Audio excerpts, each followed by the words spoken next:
काल आपण बघितलं असेल पंढरपूर शहरामध्ये त्या ठिकाणी एक ट्रकवाल्याला त्या 2000 रुपये ट्रॅफिक पोलिसनी घेतले आणि परत पुढे गेल्यानंतर त्याच्यावर ऑनलाईनचा 1000 रुपयाचा दंड केला।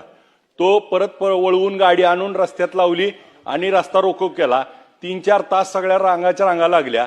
आपले सन्माननीय सदस्य आमदार राजूभाऊ खोरे साहेब त्या ठिकाणी गेले आणि मग तिथं असणारा पंढरपूर शहरचे पीआय दशरथ वाघमोडे हे किती मोजोरपणे वागत होते।